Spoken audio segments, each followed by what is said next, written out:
As Victor Hugo once said, "Nothing is more powerful than an idea whose time has come." Welcome to an exploration of ideas, their power, and their dangers, as we delve into the novel The Parasitic Mind, How Infectious Ideas Are Killing Common Sense. Ideas, they're the lifeblood of human progress, the driving force behind every innovation, every revolution. But what happens when these ideas become harmful, when they start to drain the common sense out of society? This is the central theme of the book we are about to explore. Written by the brilliant evolutionary behavioral scientist Saad. Saad takes us on a journey through the human mind, revealing how infectious ideas can spread, mutate, and ultimately harm the host they inhabit. His intention? To shed light on these parasitic ideas and to arm us with the knowledge to combat them. So buckle up as we embark on a journey into the chapters of this thought-provoking book. Chapter 1 begins with a stark warning about the ideological pathogens that infect our minds.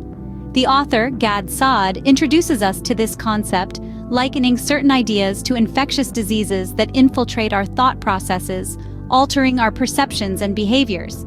He suggests that these ideological pathogens are often ideas that sound appealing on the surface but are fundamentally flawed and can be harmful when adopted uncritically. For instance, he discusses the idea of ostrich parasitic syndrome, where individuals choose to bury their heads in the sand, ignoring reality in favor of comforting but false beliefs.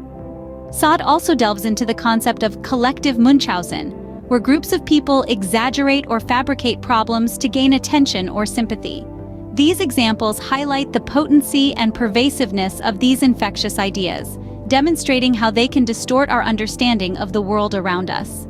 This chapter sets a strong foundation for understanding the power and danger of infectious ideas. As we delve into the next few chapters, we explore the spread and impact of these infectious ideas. Picture a ripple effect, where a single idea, no matter how harmful or absurd, can propagate through society like a virus. This is precisely what Saad uncovers in The Parasitic Mind. In the middle chapters, Saad meticulously illuminates how these infectious ideas not only spread, but shape and mold society in their wake. He places a magnifying glass on various social, political, and academic trends, exposing their underbelly. He reveals how these trends often serve as vehicles for the spread of these parasitic ideas, allowing them to infiltrate every nook and cranny of our lives.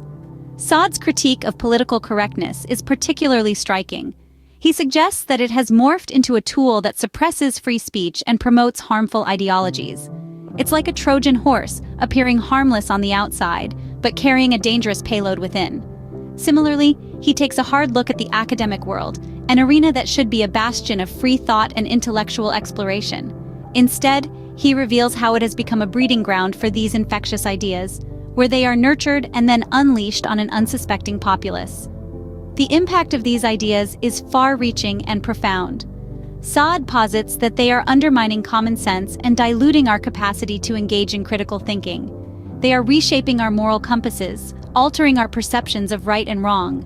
The scary part? Many of us don't even realize it's happening. He warns us of the dangers of living in echo chambers, where we only hear views that align with our own. These chambers intensify the spread of harmful ideas as they go unchallenged and become normalized.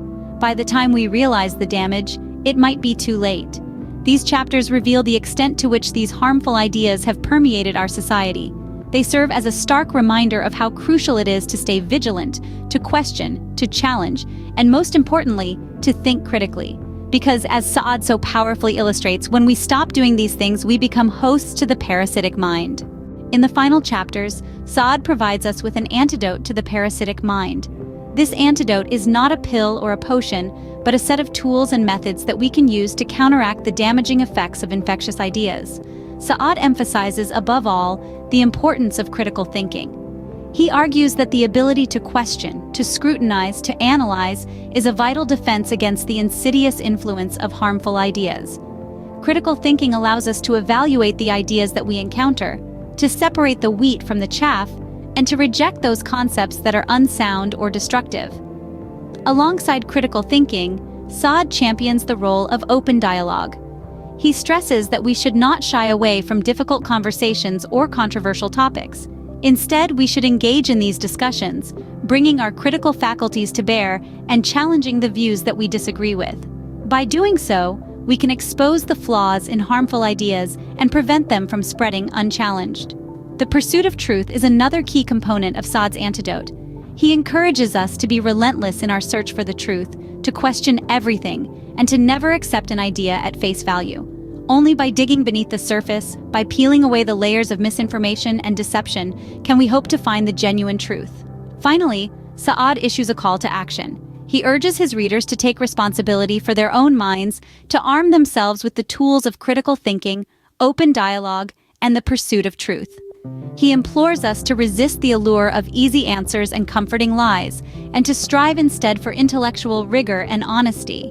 Each one of us, he writes, has the power to change the world, one mind at a time. We must not underestimate the importance of this mission.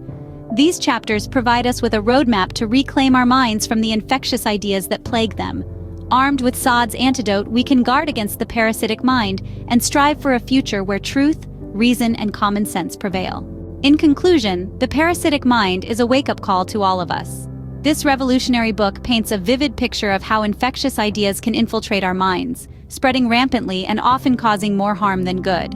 Each chapter unravels a layer of this complex issue, shedding light on the inception, progression, and impact of these ideas, while also offering an antidote to this mind malady.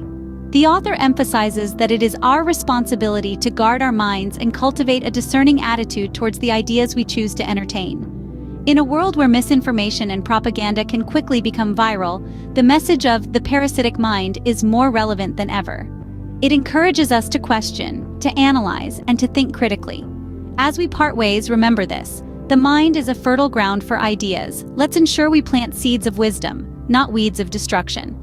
Thank you for joining us on this journey through The Parasitic Mind.